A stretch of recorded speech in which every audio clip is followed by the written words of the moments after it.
recap of how that went down. Very eventful turn one. So I got the video running in the background. So really, for the Confederates, you start out with I would say, a metric shit ton of dudes, and they're just stacked on top of each other. You have a couple special rules to keep in mind. I thought it was the entire first turn. I think you caught it was only the first two activations. But basically, these guys have to have a continual line, except for randomly the 15th Arkansas and I think one other unit, maybe that 3rd Mississippi, they can be out of the line or whatever. But other than that, like you'll see as I'm moving up, it's all just one continuous line. I mean, really.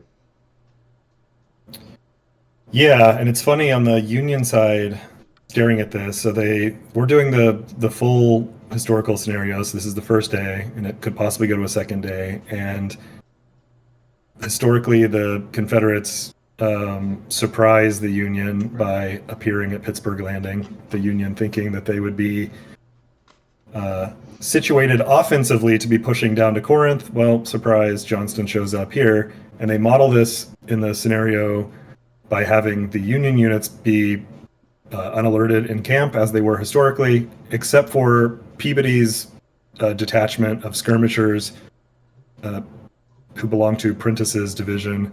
They are up front. You can see there at the top the two skirmishers or two detachments. So I have this wave of Confederate units flooding in, and you get, I think, 3 activations at the first turn. Static for me. You have a little variability. Yeah. Right, and it's not a lot, so I'm kind of just watching you roll up on me, and it's pretty scary, honestly. So this first few activations, I'm just watching you do your thing while I sit there across the field. Much for you. Yeah, you're right. Union player is just going to kind of watch it happen. You're spread out. As I recall, this is a bit of a eyesore on Grant's command. Looking back, I don't think anyone was very impressed with how seriously he took things. Obviously, Ashley Johnson was very, very serious about this. There's a lot of green dudes out there. This has a unique rule with green guys that they don't have the -1 DRM when firing. Like when we played, I think it was Newbern, where we had a bunch of green troops, or at least I did. That was a constant, like, oh my god, more -1, more -1. Yeah.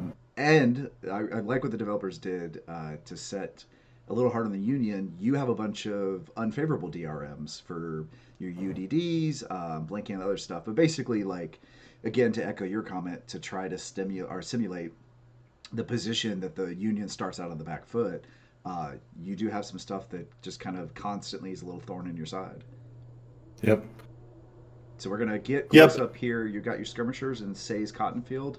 I think you had a decision that you narrated to me about. You have especially like a cavalry reaction that if I get within a certain distance of you, you can just fall back basically. And you want to share with what you were thinking?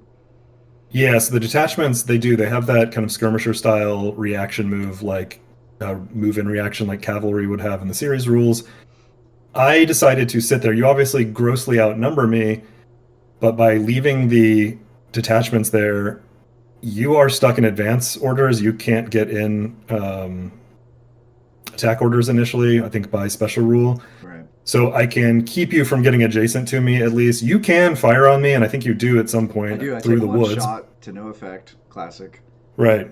But my idea there is to wait out as long as possible to get more guys alert and bring them down to form a line to actually take a fight. Again, this will probably be kind of a fallback defense, but the two guys are really a speed bump. Take the risk of you shooting them. You don't have great terrain you're passing through, so I left them there, and you'll see here in a minute, I essentially continue to leave them there until they have a moment to tuck tail and run away back to Prentice. Yeah, and I'm going to roll the video back just for a second. There it is. So this swamp, this Shiloh branch to the west branch with that Corinth Road, that bridge that you can see in frame right now, that bridge originally I was like, okay, that I push up, I'll split my forces, maybe do some kind of like, I don't know, military genius. I mean, something brilliant was going to happen. And the rules say that basically, as long as you're within 4 hexes on the opposite side of that bridge, it's not a bridge.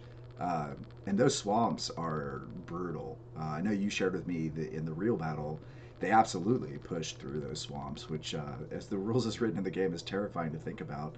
the penalties the player's gonna take doing that. I'm gonna turn the video back on, but I keep going. But yeah, that swamp, man, that's scary to think about going through.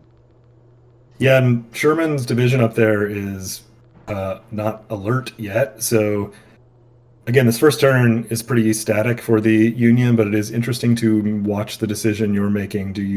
Are you going to kind of do the historical double approach with pushing towards the Shiloh branch on the Corinth Road as well as through the fields headed towards the river?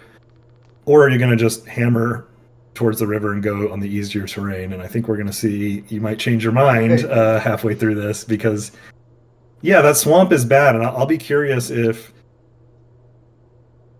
you are kind of supposed to do it or Yeah, it's a if you have the possibility to a little bit, like it's right just bail on it. and these, even though they're named roads on the map, they're actually trails for the rule effects. So they're not as good as the actual Corinth Road, which really you can kind of just move down. There's not a whole, I mean, if you're in advance, there's not a whole bunch of issues with that. Again, to slow the Confederate player down, the developers, a lot of rules, you can't go into March. There's some kind of use cases where maybe you could pull that off early on, but generally speaking, you're not going to flip in March. You're not going to get a whole bunch of quick movements up. Um, you can see we're talking about guns at this point. There's some special rules in this game about the tops of the trees didn't have a lot of limbs and branches and stuff, so artillery can actually, whereas the standard rules would limit that fire. There are some rules you can do here with some penalties. So you and I are Yeah, so yeah. Go ahead. I'm starting to look for, well, why I'm clicking around a ton here is I'm starting to look for gun positions that give me limited line of sight with my artillery. So as you approach, I can start to lay down some artillery fire. And we're clicking around a million times because we're discussing the somewhat nuanced rule about how those artillery can see once they have good position.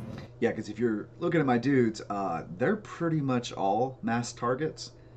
So I know that there's penalties for the link, all that stuff, length of I'm sorry, the range of the shot, and it makes it not so scary, but just that constant +1. And then of course I constantly forget that if you're over 7 SPs, you cannot use the road rules. So it's just like brutal, and I don't know why as a player, I'm so hesitant to throw dudes into columns and stuff. I watch you do it when we do the turn 2 video player. The viewers will see you do that. And I think it's obviously the way the game's supposed to be played. I don't know why I have such a mental block to just taking them and breaking them up into 2 7s. But here we are. Well, you also have to make about 200 movement decisions on your Right. activation, so It's not a lot. It's a couple guys. So really, what I'm trying to do here is I'm thinking about command. I really, really want to end this turn as much as I can within command. We end up saying I do to steal the thunder from turn 2. I think after we started playing, we figured out that I had miscounted on the trail because trails cannot use the roads for leader, the leader range for command. And so I think there would have ended up being maybe one brigadier not in command, but overall pretty happy with it. I'm gonna, as the video kind of clicks forward. Oh, there's the shot, and of course, roll of fire. low ammo. Of course, Yeah. without a doubt, one shot at some damn skirmishers in the woods. Low ammo. Don't worry, boys. Definitely first shot of the battle immediately. They dropped all their ammo into the stream or whatever. Amazing. But I was going to say, I really like what you did with the skirmishers. You narrated it to me before you did it, that you thought it'd be a speed bump. It absolutely was. That Say's Cotton Field and Corinth Road. Had you not done that, I think I would have been almost past it, or at least a little more favorably placed with it. Because at this point, we've done 2 activations, and so I'm no longer held by the line rule. So I'm gonna look aggressive with all my dudes and set up a flank on you. But I know what you're gonna do. You're gonna, when it's your turn to do it, you're gonna just pull them back, and I can't get within withdrawal fire range. So yeah, you understood the rules perfectly, and I think did a really good job there.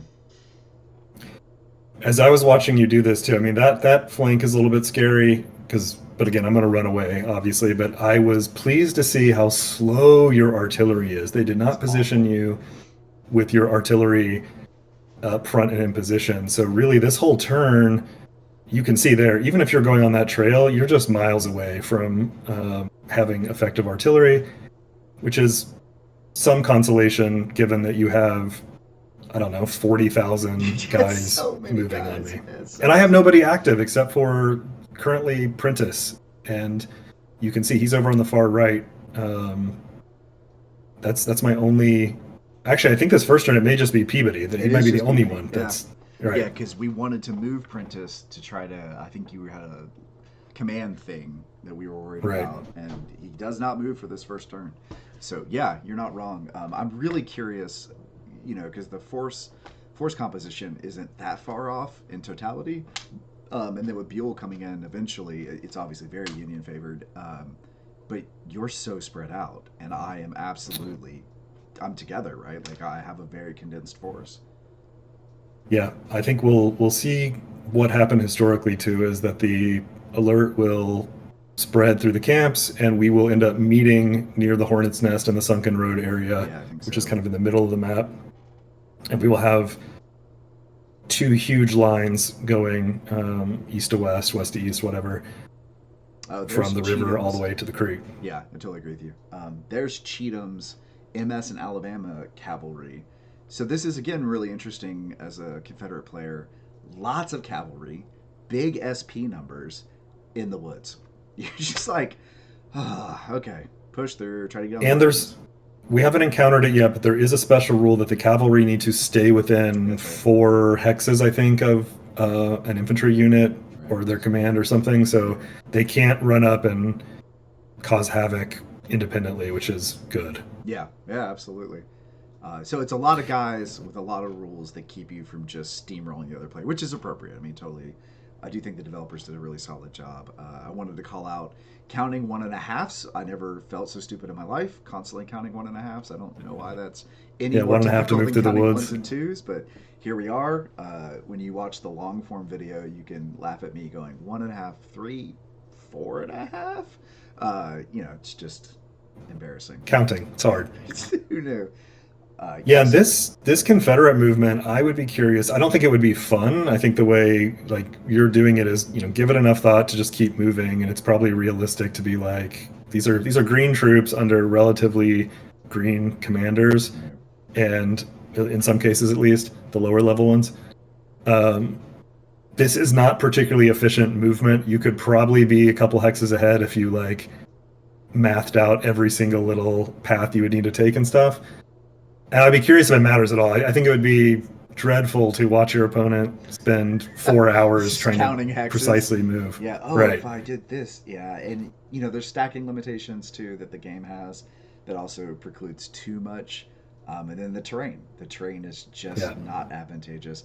I don't disagree with anything you said. You do. I do find myself spreading out, wanting to be wide, not necessarily for any great reason other than just like options. And I think it's about and maybe the second term when I really understand the swamp impact. So I've got Pond over there, and I'm blanking on the other general's name. Those orange brigadiers over on the left, and absolutely intended to push that side, like I said earlier, and then Yeah. discover what an awful idea that would be. So yeah, it's just stacked on stacked. So we'll see what happens in turn two. We're set up for some good fighting. I think you're starting to form your line here. You've pulled your skirmishers back. You've got a special rule as Yep. long as they're within a certain range or something, they can fall back in, right? Yeah. At the top of the turn, whenever the detachments are within whatever range of their units that they detach from, they'll get pulled back in. So that was one activation I just had, and I'll get another one where I will get to pull them back in. So they've done their job. They stopped you. I'm able to start Yeah. bringing down those units, Peabody's units you saw. I'm starting to form something of a line that will be even a more significant speed bump, even if they're way outnumbered. I can hopefully position myself to, cover a flank so that you can't turn my entire left flank immediately. And it still seems to me, with how outnumbered I am, the idea is push a line up, trade some fire, and slow you down, and try to back up until I get more guys. Absolutely. We've got Clark coming in. So he comes in on the turn. So he comes on the off map. Too many guys. And I did finally use columns, even though they're still in advance, to try to get some more on the map, but they're just stacked deep. So I'm moving up my 3 stars, and then obviously my 4 stars come up. And so Johnston and Beauregard have kind of a cool rule that allows them to, that's the end of the video, allows them to take command of one brigadier within their range. So again, hyper focused on maintaining command cohesion as long as I can, and Yeah. knowing it will fall apart eventually. Yeah, and show that last like couple seconds again, or just pause it on just for just a hair. Yeah. Just when it goes to my activation. Yeah, there you So go. that's fine there. Yeah. So we can play out this last few seconds here in a second, but you'll see what happens is I get my second activation and I will end up. Oh, this is still the first activation, right? Yeah, I think you're forming a line here, but I think you could Yeah. go again. It was right after you moved Johnson and Beauregard. It was right at the end before it ended. Well, it can't be because I Um, can't move both Johnson and Beauregard until the end of turn stuff. oh, I think we must have caught it at the end. Oh, what it was is that I get a Peabody's detachments. Even if you only have 2 AM with Peabody, That's they right. get to move 3 times. Yeah, here's your okay. You're pulling your So skirmishers back to 7 at the yes, end of the turn. There you go. and then we had retroactively given them their activation, which let them pull back into the looks like 25th Missouri and 12th Michigan, Right. and whoever I sent the other one to. So now I've got what 27, 39, 56 SP right there. Yeah. Yeah, no joke. Now we're talking because that you have more than that, but I can at least get a line up there on the other side of the cotton field, or maybe even just right on that stream, which is where I think it ends up happening. Right. And we will see. Indeed, we start to have some real contact and a real road bump for you to deal with, but not a super eventful turn for the Union on that first turn. Right. I'm mostly asleep in camp, just waking up. Can hear the musket fire in the distance. Yeah. Don't even know what's coming. I know, right? And the terrain, I think, is very favorable for you at this part of the map. As I recall, the more green it is, the lower the elevation. So Yep. you've got some high ground that you got some high ground. You start back, you fell back to your next level of high ground. You got some good choices. Not obviously a lot of road infrastructure to work with. So yeah, I think I got a lot of guys, and I think I'm going to struggle to get them into effective combat, which matches, which is what happened. So yeah, Right. Yeah, you've got more guys than you have frontage. You can't possibly put them all into that's right. effective line yet. And as sane as So, it sounds, there's even more coming on map in future. yeah, you got a lot of reinforcements coming. Crazy, dude. Okay, so that's our So it's despite it being CSA heavy, it's a fun turn. It's an interesting observation for the Union player just to see what you are thinking. I see you're headed towards the Corinth Road Bridge, and you are going to push hard across right here by Say's Cotton Field. All I can do is try to set up for both of those. yeah, nothing to disagree with.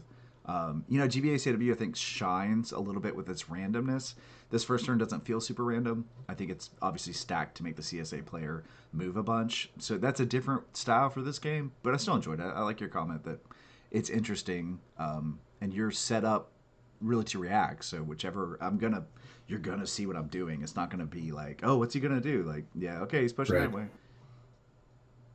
Yep. Okay, so good first turn summary. Thanks for watching the video. We'll have a second turn maybe sometime in the near future. Yep. All right, and done.